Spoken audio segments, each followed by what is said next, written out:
Shalom Bapak Ibu dan saudara-saudara yang dikasihi Tuhan dan yang mengasihi Tuhan. Kita berjumpa kembali dalam renungan Jumat tanggal 5 Maret tahun 2021. Dalam renungan hari ini kita akan merenungkan setia dan kuat karena percaya. Setia dan kuat karena percaya. Bacaan firman Tuhan pada saat ini terambil dari Kisah Para Rasul pasal 7 ayat 30 sampai 40. Kisah Para Rasul pasal 7 ayat 30 sampai 40. Mari kita berdoa dulu, mohon pimpinan Tuhan agar Tuhan memberkati kita dan memberikan pada kita kekuatan untuk memahami firman-Nya. Mari kita berdoa. Tuhan Allah Bapa yang penuh cinta kasih, kami kembali bersyukur atas pemeliharaan Tuhan dalam kehidupan kami, khususnya pemeliharaan iman kami lewat firman-Mu yang hendak kami renungkan bersama-sama. Berkatilah Tuhan agar kami mampu untuk mengerti, untuk melakukan dalam kehidupan kami sehari-hari. Kami mohon penyertaan-Mu untuk hamba-Mu yang akan menjelaskannya Tuhan. Kuasai hamba-Mu dengan kuasa-Mu Tuhan. Kami berdoa dalam nama Tuhan Yesus. Amin. Mari kita baca firman Tuhan dari Kisah Para Rasul pasal 7 ayat 30 sampai 40 yang demikian bunyinya. Dan sesudah 40 tahun tampaklah kepadanya seorang malaikat di padang gurun Sinai, di dalam nyala api yang keluar dari semak duri. Musa heran tentang penglihatan itu, dan ketika ia pergi ke situ untuk melihatnya dari dekat, datanglah suara Tuhan kepadanya. Akulah Allah nenek moyangmu, Allah Abraham, Ishak dan Yakub. Maka gemetarlah Musa dan ia tidak berani lagi melihatnya. Lalu firman Allah kepadanya, tanggalkanlah kasutmu dari kakimu, sebab tempat di mana engkau berdiri itu adalah tanah yang kudus. Aku telah memperhatikan dengan sungguh kesengsaraan umatku di tanah Mesir, dan aku telah mendengar keluh kesah mereka, dan aku telah turun untuk melepaskan mereka. Karena itu marilah engkau akan kuutus ke tanah Mesir. Musa ini yang telah mereka tolak dengan mengatakan, siapakah orang yang mengangkat engkau menjadi pemimpin dan hakim? Musa ini juga telah diutus oleh Allah sebagai pemimpin dan penyelamat oleh malaikat yang telah menampakkan diri kepadanya di semak duri itu. Dialah yang membawa mereka keluar dengan mengadakan mujizat-mujizat dan tanda-tanda di tanah Mesir, di Laut Merah, dan di padang gurun 40 tahun lamanya. Musa ini pula lah yang berkata kepada orang Israel, seorang nabi seperti aku ini akan dibangkitkan Allah bagimu dari antara saudara-saudaramu. Musa inilah yang menjadi pengantara dalam sidang jemaah di padang gurun di antara malaikat yang berfirman kepadanya di gunung Sinai dan nenek moyang kita. Dan dialah yang menerima firman-firman yang hidup untuk menyampaikannya kepada kamu. Tetapi nenek moyang kita tidak mau taat kepadanya. Malahan mereka menolaknya. Dalam hati mereka ingin kembali ke tanah Mesir. Kepada Harun mereka berkata, buatlah untuk kami beberapa Allah yang akan berjalan di depan kami. Sebab Musa ini yang telah memimpin kami keluar dari tanah Mesir, kami tidak tahu apa yang telah terjadi dengan dia. Inilah firman Tuhan yang kita renungkan bersama-sama saat ini. Bapak, Ibu, saudara yang dikasihi oleh Tuhan, firman Tuhan yang kita baca tadi merupakan bagian pembelaan Stefanus. Ia diadili dengan tuduhan telah menghina Nabi Musa. Seperti yang tulis dalam Kisah Para Rasul pasal yang ke-6 ayat 11 demikian. Lalu mereka menghasut beberapa orang untuk mengatakan, kami telah mendengar dia mengucapkan kata-kata hujat terhadap Musa dan Allah. Sebagai bukti Stefanus tidak merendahkan Nabi Musa, pertama-tama ia menyebut Musa sebagai pemimpin dan penyelamat. Ayat yang ke-35 demikian, Musa telah diutus oleh Allah sebagai pemimpin dan penyelamat. Itu kata Stefanus.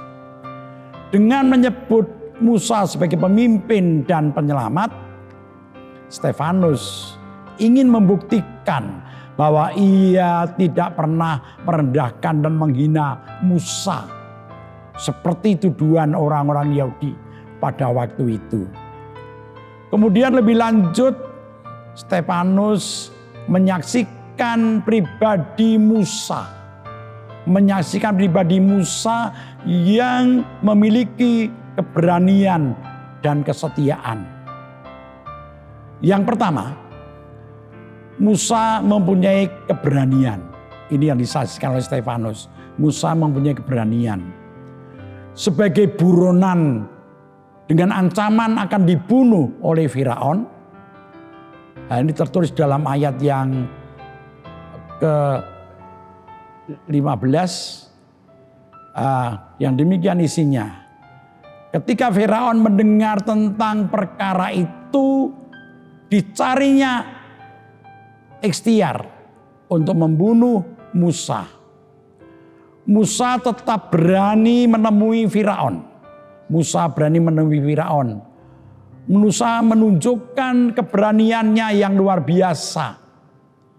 Dia diancam akan dibunuh oleh Firaun, tetapi dia berani datang menemui Firaun. Orang Jawa mengatakan seperti kutuk marani sunduk. Ini yang pertama, keberanian Musa yang diceritakan oleh Stefanus. Yang kedua, Musa menunjukkan kesetiaannya dalam menjalani panggilannya memimpin umat Israel. Yang kedua, Musa menunjukkan kesetiaannya dengan tugasnya itu. Meskipun berulang-ulang ia ditolak oleh umat Israel.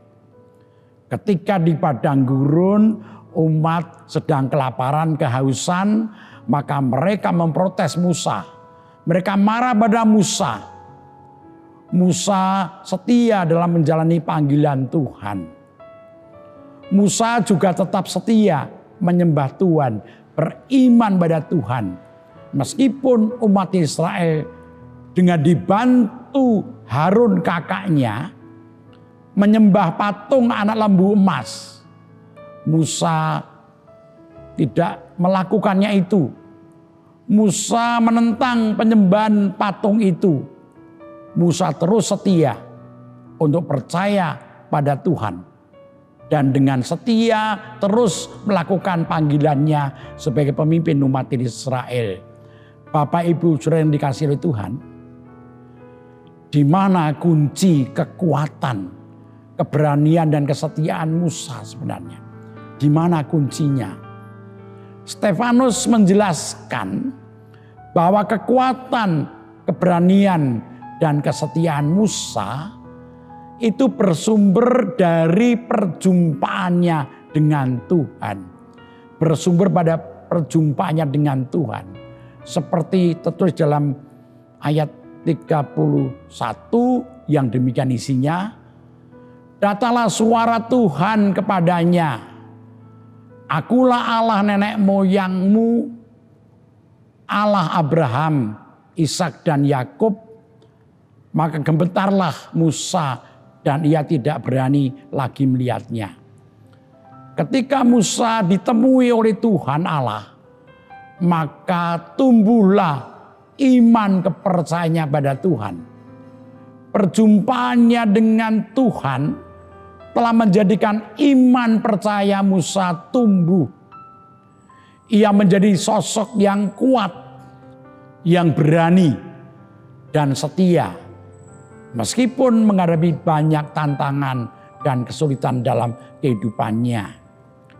Bapak Ibu yang dikasihi oleh Tuhan, jadi kunci kesetiaan, keberanian dan kekuatan Musa bersumber pada perjumpaannya dengan Tuhan.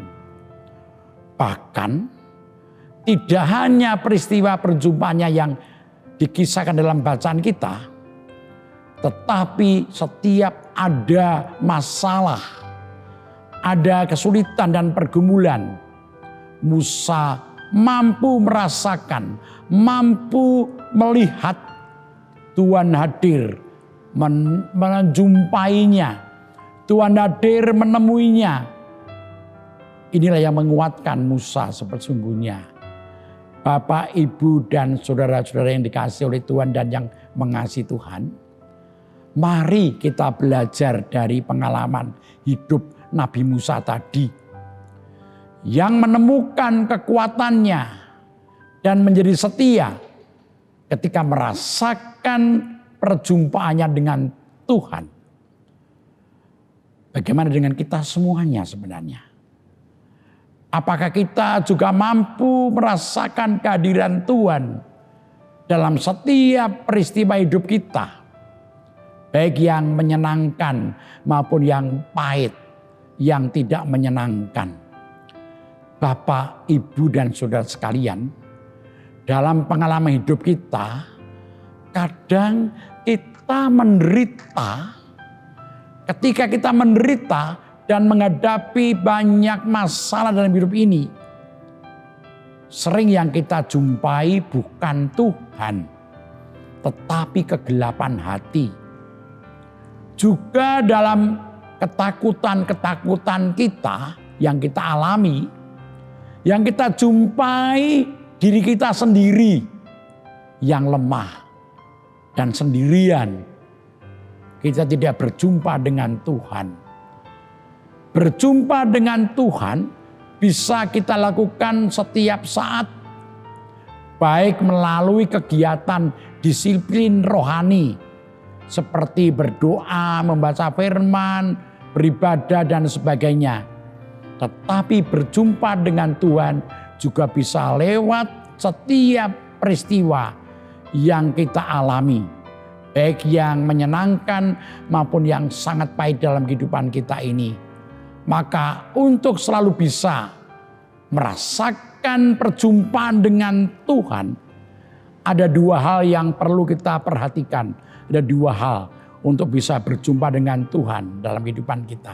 Yang pertama, ada kerinduan untuk terus bisa berjumpa dengan Tuhan. Yaitu rindu.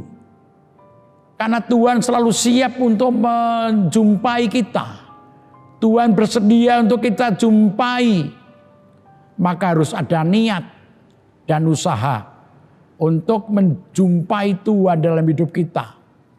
Meskipun kita tidak bisa beribadah saat ini, beribadah bersama-sama di gereja, kita harus terus punya semangat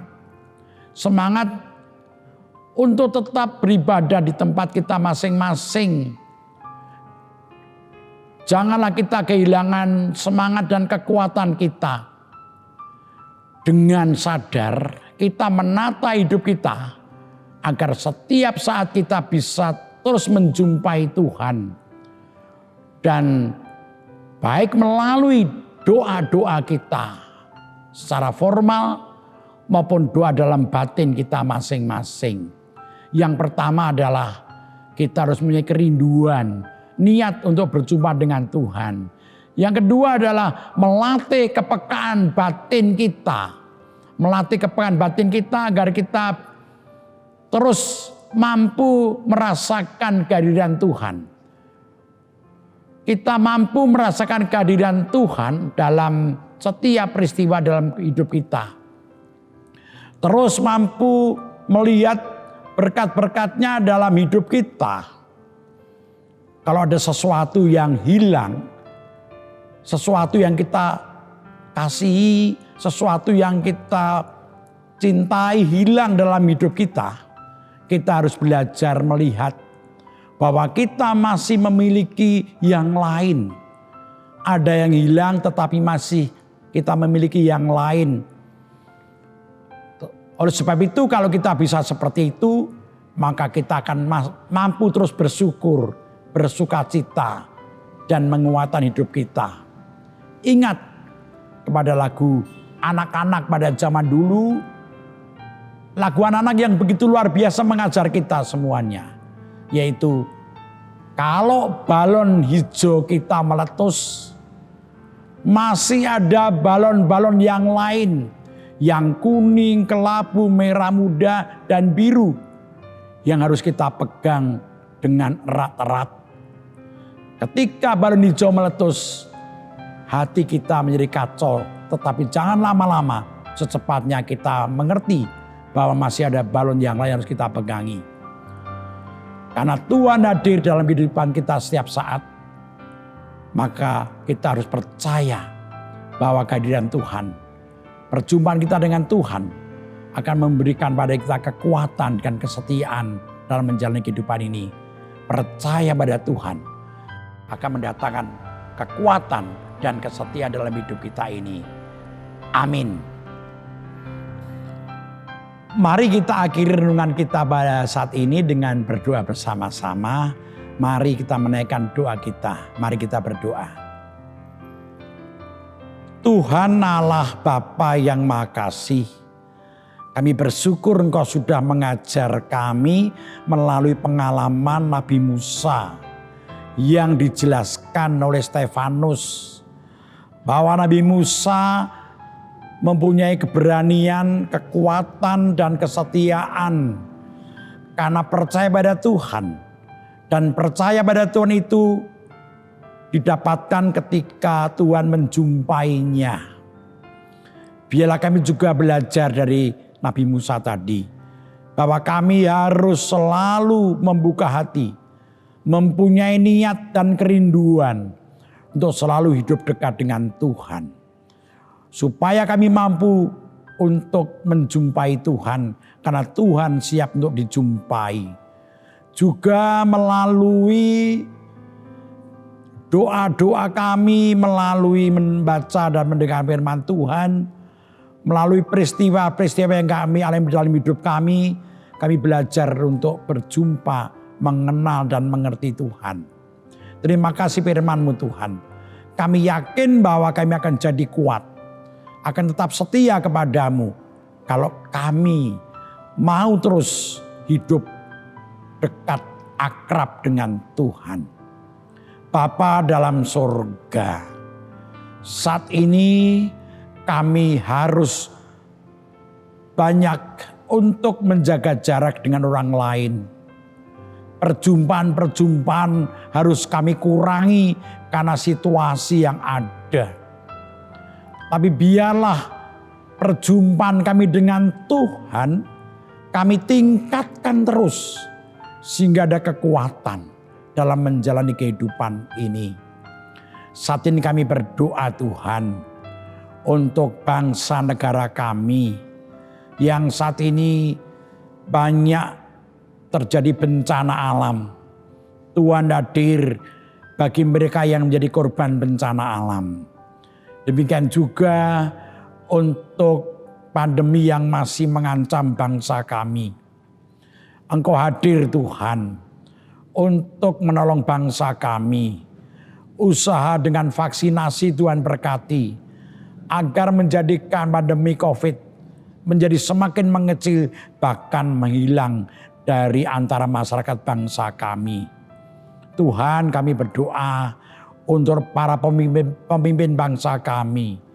Berikan pada mereka hati yang penuh hikmat untuk membangun kebersamaan, untuk saling mengasihi meskipun keberadaan kami bangsa Indonesia ini berbeda-beda. Tuhan, kami menyerahkan juga untuk secara khusus GKJ Sarimulyo gerejamu di sini. Dengan segala macam pergumulannya Tuhan. Berkati pelayanan dilakukannya Tuhan. Untuk ibadah hari Minggu Tuhan berkati. Majelis gerejamu Tuhan berkati, para pengkhotbah Tuhan berkati, tim multimedia dan melakukan tugasnya. Tuhan berkati semua yang terlibat di dalamnya.